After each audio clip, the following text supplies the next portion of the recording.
యేసే పరిష్కారము అనుదిన Bible study కార్యక్రమం ప్రేక్షకులందరికీ యేసుక్రీస్తు వారి మహిమగల నామమున వందనాలు. ప్రభువునందు ప్రియా దేవుని బిడ్డలారా, నేటి దినం బైబిల్ స్టడీ వాక్య ధ్యానంగా హోషియా గ్రంథాన్ని మనము ధ్యానం చేసుకుందాము. మీరందరూ బైబిల్తోనూ నోట్బుక్తోనూ సిద్ధపడి ఉంటే దైవజనులు డాక్టర్ కారుపాటి శ్యాంసాగర్ గారు ప్రార్థన చేసి ఈ దినపు వాక్య పరిచర్య చేస్తారు. ప్రభువునందు ప్రియా దేవుని బిడ్డలారా, ఈ దినం ఈ సంవత్సరానికి ఆఖరి దినం, డిసెంబర్ 31వ తారీఖు ఆఖరి రోజు. ఈ సంవత్సరంలో 2015 సంవత్సరం ఇంకా 3 గంటల్లో మనం ముగించబోతున్నాము. నూతన సంవత్సరం కొరకు మనమందరం ఎదురు చూస్తున్నాం.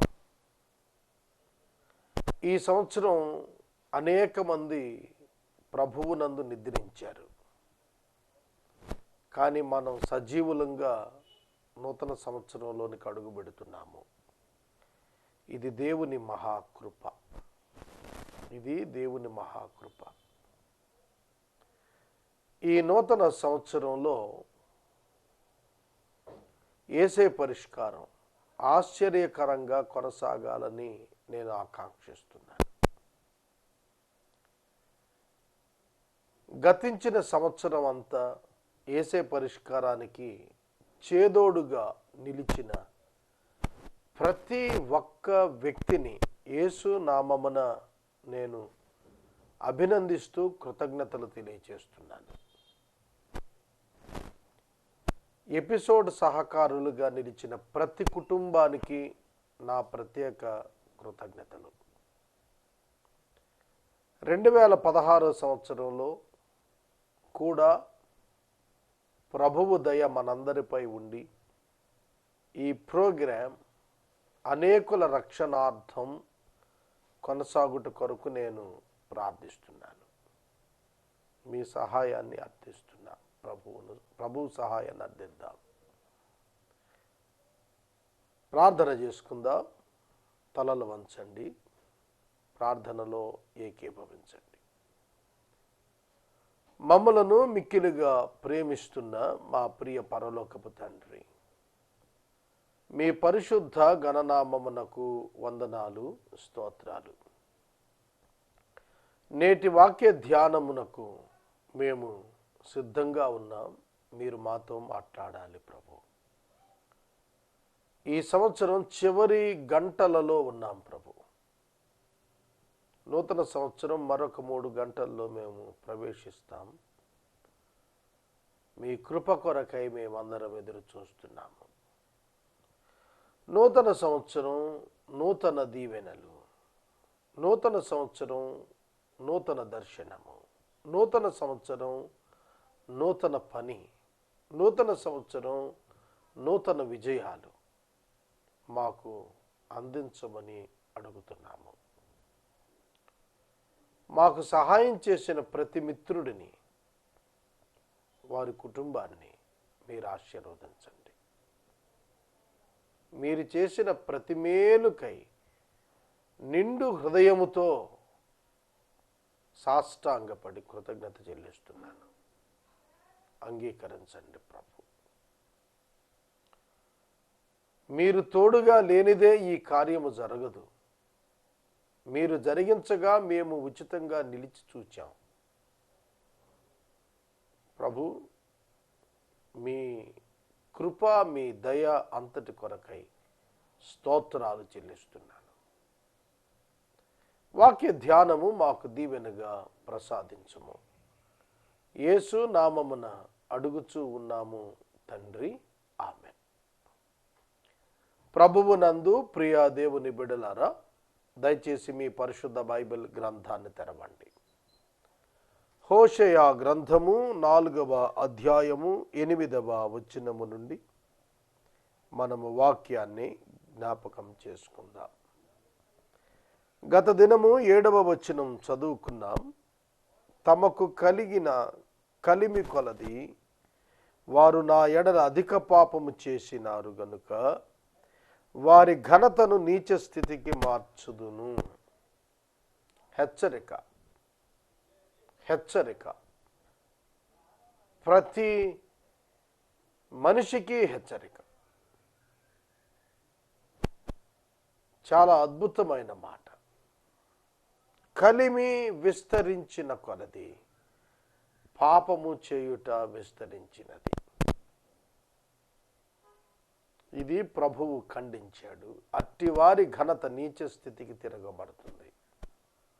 తర్వాత వచనం ఈ దినం, నా జనుల పాపములను ఆహారముగా చేసుకొందురు గనుక జనులు మరి అధికముగా పాపము చేయవలెనని వారు కోరుదురు. కాబట్టి జనులకు ఎలాగో యాజకులకును అలాగు సంభవించును. వారి ప్రవర్తనను బట్టి నేను వారిని శిక్షింతును, వారి క్రియలను బట్టి నేను వారికి ప్రతీకారము చేయుదును. ఈ వచనాల్లో చెప్పినటువంటి మాట బంగారు వాక్యం. ప్రవర్తనను బట్టి నేను వారిని శిక్షిస్తానన్నాడు. శిక్షకు అర్హమైనటువంటి ప్రవర్తన మనం కలిగి ఉంటే శిక్ష తప్పదు. ప్రవర్తన,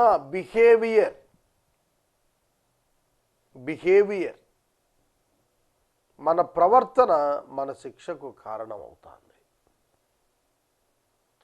మనము సత్ప్రవర్తన కలిగి ఉంటే బహుమానము, దుష్ట ప్రవర్తన కలిగి ఉంటే అవమానము, శిక్ష.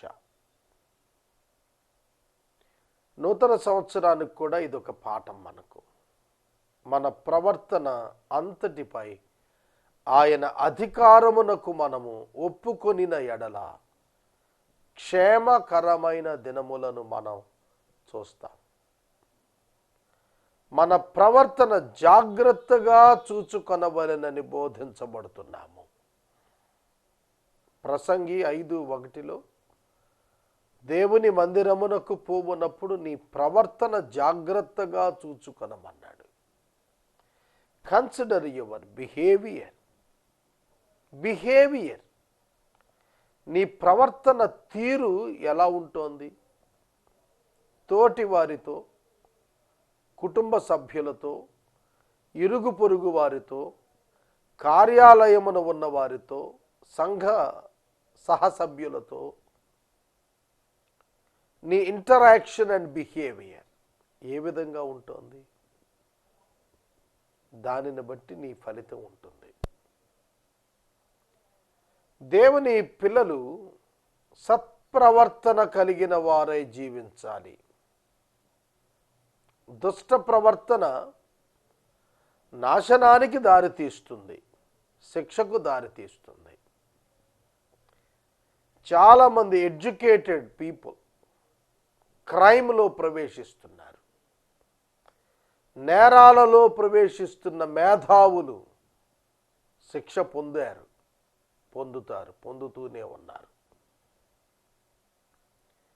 కనుక నేను మేధావిని కదా, నేను గొప్పవాడిని కదా, నాకు అసాధ్యమేమున్నది, నాకు సమస్తం తెలుసు అని అనుకుంటూ ప్రవర్తన పతనము చేసుకున్నవారు శిక్ష తప్పించుకొనలేరు. జనులు అధికంగా పాపం చేశారు, ఆహారంగా పాపాన్ని భుజిస్తున్నారు అన్నాడు. దానికి కారణం యాజకులయ్యారు. కాబట్టి జనులకు ఎలాగో యాజకులకు అలాగే సంభవిస్తోంది. యాజకులు ప్రవర్తనను బట్టి శిక్ష పొందుతారు. ఈనాడు పాస్టర్ గారులు, బోధకులు, ఇవాంజలిస్ట్స్, బిషప్స్, డీకన్స్ అందరికీ ఇది హెచ్చరికే. యాజకులం మేము, మాకు తీర్పు లేదనుకుంటున్నారా? మేము బోధకులం, మాకు తీర్పు లేదనుకుంటున్నారా? అధికమైన తీర్పు ఉన్నది. ప్రజలు పాపములో పడుతున్నారు అని అంటే నైతిక బాధ్యత వహించాల్సినది యాజకుడే. అతని టీచింగ్ సరిగా లేక, అతని యొక్క పనితీరు మెరుగుగా లేక ప్రజలు పాపంలో పడుతున్నారు. కనుక దేవుడు శిక్షిస్తానన్నాడు. వారు యెహోవాను లక్ష్యపెట్టుట మానిరి గనుక వారు భోజనము చేసినను తృప్తి పొందక ఉన్నారు. యెహోవాను లక్ష్యము పెట్టుట మానినారు. ఎంత ప్రమాదం! హెబ్రీ 12:2 చెబుతున్నాడు, విశ్వాసమునకు కర్తయును దానిని కొనసాగించు వాడుయును అయిన యేసు వైపు చూచుచు. నీ లక్ష్యము యేసు అయి ఉండాలి. నీ గమ్యము సిలువ అయి ఉండాలి. ఆయనను చూస్తూ ఆయన యొద్దకు సాగాలి. అలాగున కాకుండా దేవుని లక్ష్య పెట్టకుండా కలిగి ఉన్నది కదా అని భోజనం చేస్తే తృప్తి లేకపోయాను. వ్యభిచారం చేశారు, అయినా అభివృద్ధి చెందలేకపోయారు. అంటే ఉండవలసిన విలువలను పతనం చేసుకున్నారు డబ్బు కోసం, అయినా అభివృద్ధి రాలేదు. అభివృద్ధి దేవుడు ఇచ్చినదే అభివృద్ధి. డబ్బు హెచ్చుట ద్వారా వచ్చేది అభివృద్ధి కాదు, పతనమే. చాలామంది డబ్బు చెడు మార్గములో సంపాదించి తమ ప్రవర్తన పాడు చేసుకున్న వారు చంపబడిన వారుగా ఉన్నారు. సూయిసైడ్స్ చేసుకున్న వారు ఉన్నారు చరిత్రలో. కనుక హ్యాండిలింగ్ మనీ, ధనమును మనము ఆధారం చేసుకుంటే మనం నష్టపోతాం. దేవుణ్ణి లక్ష్యం చేసుకుంటున్నామా, ధనాన్ని లక్ష్యం చేసుకుంటున్నామా? నేను ఒక మహోన్నత కార్యం కొరకు ప్రార్థిస్తున్నాను. దానికి నా లక్ష్యం దేవుడా, డబ్బా? దేవుడు నా లక్ష్యం అయితే డబ్బు దాని వెనకే వస్తుంది. డబ్బు నా లక్ష్యమైతే నేను దాని వెనక పరిగెత్తాలి. అది నాకు అందదు, అది నాకు తెలుసును. కనుక నేను యేసును వెంబడించినంత కాలము ధనము నన్ను వెంబడిస్తుంది, అది నేను ఎరిగి ఉన్నాను. మీకేమి కావలియునో అవి ఆయన ఎరిగి ఉన్నాడు. మొదట ఆయన రాజ్యమును నీతిని వెదకుడి, అప్పుడు అవి అన్నీయూ మిమ్మును వెంబడించును. మీకు అనుగ్రహించబడును అనే పదం ఒరిజినల్ టెక్స్ట్లో గ్రీక్ భాషలో అవి మీ వెనక పరిగెత్తుకొని వచ్చును అని వ్రాశాడు. If you follow the Jesus faithfully, the resources will follow you abundantly. నిన్ను వనరులు సమృద్ధిగా వెంబడిస్తాయి. యాజకులు వ్యభిచారము చేయించుట ఎలా? డబ్బు కొరకు. ప్రజలతో పాపాలు చేయించటం ఎలా? లబ్ధి కొరకు. అట్టివారు శిక్ష పొందకపోరు. వ్యభిచార క్రియలు చేయుట చేతను, ద్రాక్షారసము పానము చేయుట చేతను, మద్యపానము చేతను వారు మత్తి చెడిరి. నిన్న నేను ఒక చోట కూర్చున్నాను. బాగా తాగిన వ్యక్తి నా దగ్గరకు వచ్చాడు. ఒకే ప్రశ్న పలుమార్లు అడుగుతున్నాడు. నేను ఓపికగా జవాబు చెబుతూనే ఉన్నాను, కానీ వాడు మతి చెడింది. He is not in sense. అతడు స్పృహలో లేడు. మామూలుగా స్పృహలో కనపడుతున్నాడు, కానీ చెప్పినది గ్రహించు స్థితిలో లేడు వాడు. కారణము మద్యపానము, ద్రాక్షరసపానము. ద్రాక్షరసం తాగితే మతి చెడిన వారు అవుతున్నారు. ఓకే, మరి వ్యభిచార క్రియల చేత మతి చెడటం ఏమిటి? స్పిరిచువల్ బ్లర్నెస్ వచ్చేస్తుంది. వ్యభిచార క్రియల్లో ఉన్నవాళ్ళు they can't see the light of God. దేవుని వెలుగును చూడలేరు. వారి క్రియలు అంధకార సంబంధమైనవైనందున వారు వెలుగు నొద్దకు రారు అన్నాడు. లోకములో వెలుగు ఎప్పుడో ప్రకాశించింది, కానీ జనులు వారి క్రియలు చీకటివైనందున, చెడ్డవైనందున వారే వెలుగునొద్దకు రారు. కనుక మతి చెడిన వారయ్యారు. మద్యపానము చేత మతి చెడిన వారవుతున్నారు. నేను ఎప్పటి నుండో ప్రార్థిస్తున్నాను, మన దేశంలో మద్యపానం నిషేధం రావాలని. మద్యపానం కుటుంబాలను, జీవితాలను పాడు చేసేస్తోంది.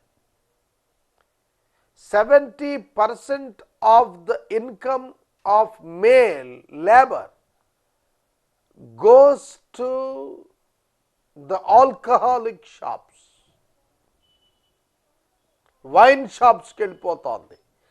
70% యావరేజ్ ఇన్కమ్, కూలీవారు, మగ కూలీల డబ్బులో 70% సారా కొట్లకి వెళ్ళిపోతుంది.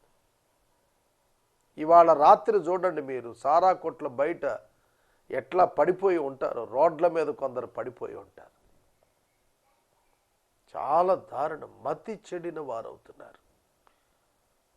దేవా, దేశాన్ని బాగు చేయనట్లు మద్యపానం తోలివేయమని ప్రార్థన చేయండి. నా జనులు తాము పెట్టుకొనిన కర్ర యొద్ద విచారణ చేయుదురు, తమ చేతి కర్ర వారికి సంగతి తెలియచేయును. వ్యభిచార మనస్సు వారిని త్రోవ తప్పింపగా వారు తమ దేవుని విసర్జించి వ్యభిచారం చేస్తున్నారు అన్నాడు. చేతి కర్ర అంటే ఆనుకునేది. యెహోవా యందు లక్ష్యముంచక, ఆయనపై ఆధారపడక, తమ సొంతముగా ఒక ఆధారమును ఏర్పాటు చేసుకుంటే, ఆ ఆధారంగా చేసుకున్న వాడు వీళ్ళని నడిపిస్తే వారు నాశనం వైపు వెళుతున్నారు. వారి మనస్సు వారిని త్రోవ తప్పించింది. మీ మనస్సు ఎలా ఉంది? మీ మనస్సు మిమ్మలను త్రోవ తప్పిస్తుంది, ఎవరూ తప్పించరు. నీ మనస్సు దేవునిపై ఆధారపడి దైవ సంబంధంగా ఉంటే నీవు త్రోవలో ఉంటావు. నీవు అపవాదిపై, లోకంపై, దురాశపై, వ్యభిచారంపై, అక్రమంపై, ధనాపేక్షపై మనసు పెట్టుకుంటే నువ్వు త్రోవ తప్పిపోతావు. త్రోవ తప్పిపోవుట అనగా దేవుని మార్గమును విడిచి వెళ్ళిపోవుట. సొంత మార్గములలో తిరిగి సౌఖ్యముగా ఉండునట్లు ఆశించి భంగపడి నాశనమగుట. పర్వతముల శిఖరముల మీద బలులర్పిస్తారు, కొండల మీద ధూపాలు వేస్తారు, సింధూర వృక్షాల కింద, చినారు వృక్షాల కింద, మస్తకి వృక్షాల కింద నీడ మంచిదని అచ్చటనే ధూపం వేస్తారు. అందువలననే మీ కుమార్తెలు వేశ్యలయ్యారు, మీ కోడండ్లు వ్యభిచారిణులయ్యిరి. కుమార్తెలు వేశ్యలు, కోడండ్లు వ్యభిచారిణులు అన్నప్పుడు విగ్రహారాధన చేస్తున్న కారణంగా దేవుని విడిచారు. అందుకు వారు పరిశుద్ధతను పోగొట్టుకుంటున్నారు, మతి చెడిన వారవుతున్నారు, క్యారెక్టర్ పాడు చేసుకున్నారు అని చెబుతున్నాడు. సోదరుడా, సోదరి, దేవుని వాక్కు ఎంత గంభీరమైనటువంటిది. మనస్సున పతనం ప్రారంభమైతే అది శారీరక అపవిత్రతకు దారి తీసి తీరుతుంది. నేను చాలా సందర్భాల్లో ఈ పోరాటం చూచాను. సాతానుడు మనసునకు శోధన కలిగించినప్పుడు లోబడిపోతే బాహ్యమున విలువలు కోల్పోవటం చూడగలుగుతాము. ఇది వాస్తవము. హృదయమున దేవునికి దూరంగా జరిగితే బాహ్యమున పాపమునకు సమీపంగా జరిగిపోతాం తెలియకుండానే. కనుక నీ హృదయము దేవునికి ఇవ్వాలి. నీ హృదయమున పాపము లక్ష్యం ఉండరాదు. నీ హృదయమున దైవ వాక్కు నివసించాలి. That should guide you and lead you in his own path. ఆయన మార్గమున ఆయన వాక్కు నిన్ను నడిపించాలి. అలా కాకపోతే త్రోవ తప్పిపోతాం. 2000 సంవత్సరంలో దినాకరన్ గారి సభలు ఏర్పాటు చేశాం ఏలూరులో. నేను నూజివీడులో ఉంటుండేవాడిని. అప్పుడు మనకు ఈ హైవే వర్క్స్ జరుగుతున్నాయి. ఇప్పుడు మనకు హైవే ఉంది చూసారు, NH5, ఆ వర్క్స్ జరుగుతున్నాయి. ఆ సందర్భంలో కొన్ని కల్వర్ట్స్ నిర్మిస్తున్నారు. ఆ సందర్భంలో అర్ధరాత్రి 1 గంటప్పుడు నేను నూజివీడు వెళుతున్నాను కారులో, అంబాసిడర్ కారు. డ్రైవర్ నిద్రపోతున్నాడు, నేనే డ్రైవ్ చేస్తున్నాను. పగలంతా పనులు ఉన్నాడు, నిద్ర వచ్చింది, ఆయన పడుకున్నాడు వెనక సీట్లో. నేను డ్రైవ్ చేస్తున్నాను. కొప్పాక దగ్గర దారి తప్పాను.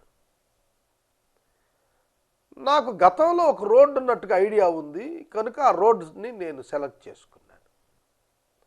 ఆ రోడ్డు యూజ్ చేయటం ఆపేశారు. చిన్న చిన్న ముళ్ళు కూడా మలిసిపోయాయి. ఒక 1.5 కిలోమీటర్ నేను అందులో ట్రావెల్ చేశాను. అది నన్ను ఒక కల్వర్ట్ దగ్గర ఉన్న గోతి దగ్గరికి తీసుకెళ్ళి ఆపింది. వెనక్కి తిరగటానికి లేదు, ఎదర టర్న్ తీసుకోవటానికి లేదు. మార్గం తప్పాను. ఎరిగి ఉన్న మార్గమే అనుకున్నాను, కానీ అది ఆపేశారు. చాలా కాలమైనట్టుంది ఆపేసి, నేను గమనించుకోలేదు. దాని నిండా ముండ్ల తుప్పులు ఉన్నాయి. అర్ధరాత్రి 1 గంట సమయం, ఒక్కడనే ఉన్నాను, డ్రైవర్ పడుకున్నాడు.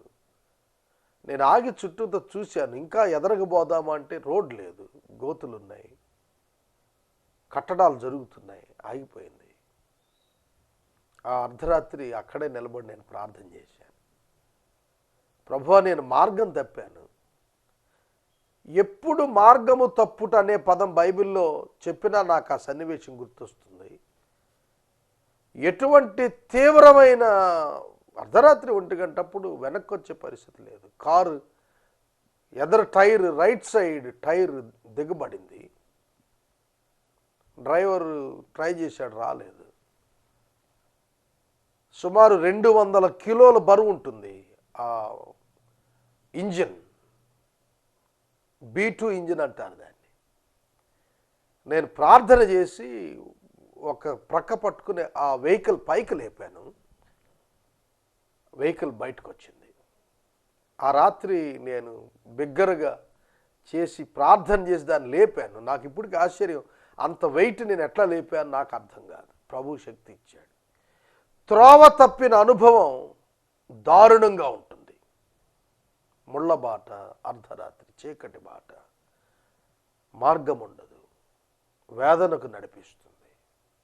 ఎందుకు ఈ సన్నివేశం ఇక్కడ నేను జ్ఞాపకం చేసుకున్నానంటే, చాలామంది మతి చెడిన వారు ఉంటున్నారు. ద్రాక్షారసము చేత, మద్యపానము చేత, వ్యభిచారము చేత మతి చెడిన వారుగా ఉంటున్నారు.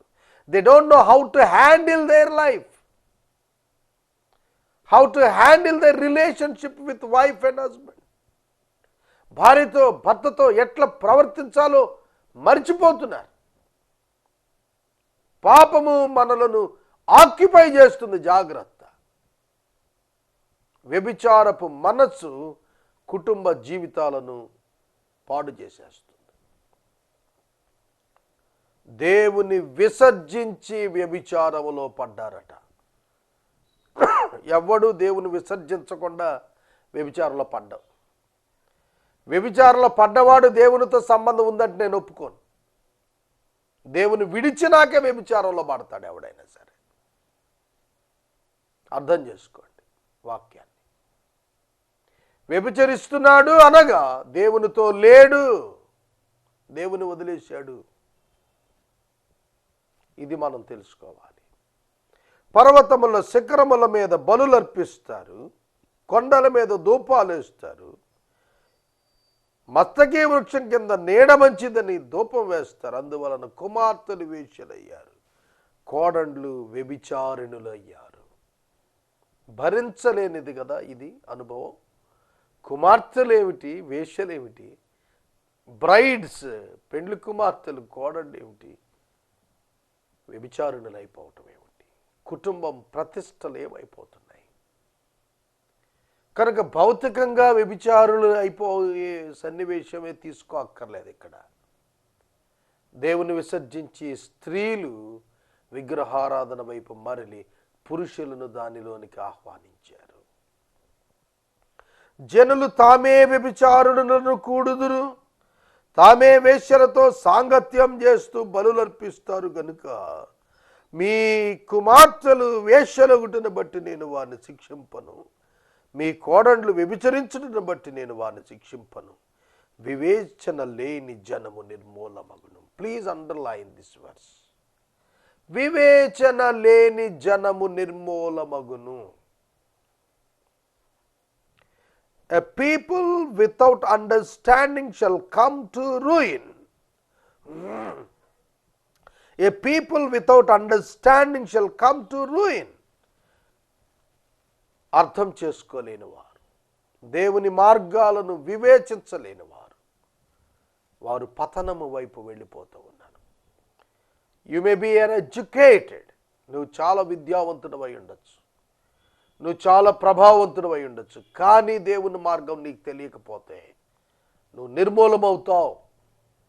You will be ruined spiritually. ఆధ్యాత్మికంగా నీవు పతనమైపోతావు.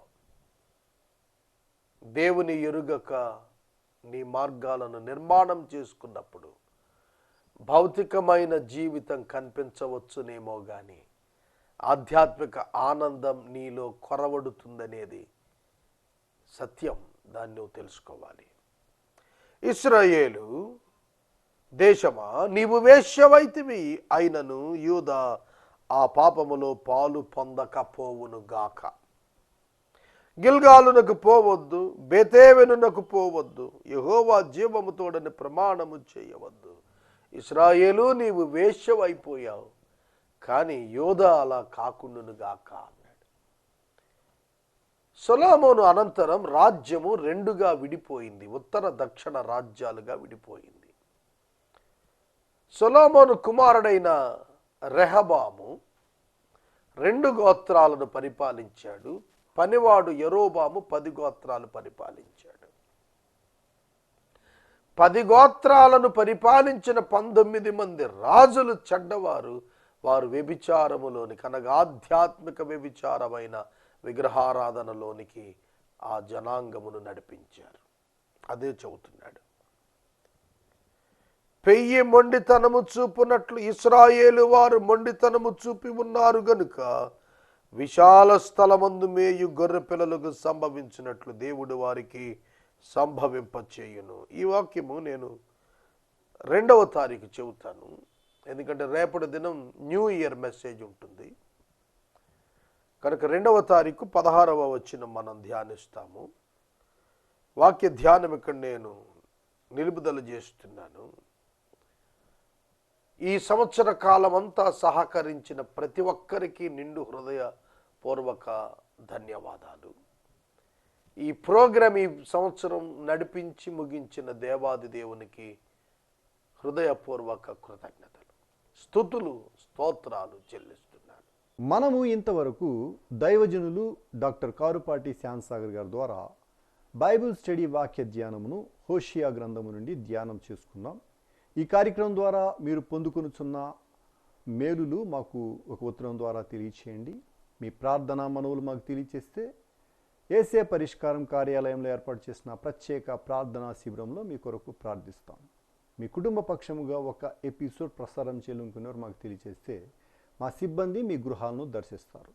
ముగింపు ప్రార్థన ఆశీర్వాదాలతో ఈ కార్యక్రమాన్ని ముగించుకుందాం. ప్రార్థన చేసుకుందాం. మమ్మల్ని మిక్కిలిగా ప్రేమిస్తున్న మా ప్రియ తండ్రి, మీకు వందనాలు.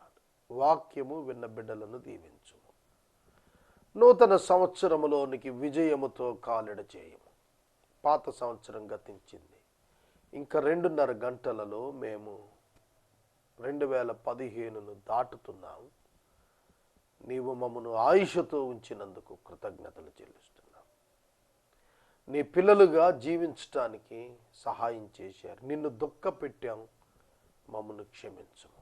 యేసు దివ్యనామమున ప్రార్థిస్తున్నాము తండ్రి, ఆమేన్. తండ్రి అయిన దేవుని ప్రేమ, కుమారుడైన యేసయ్య కృప, పరిశుద్ధాత్మ యొక్క అన్యోన్య సహవాసం సదాకాలం మనందరికీ తోడైనను గాక. ఆమేన్.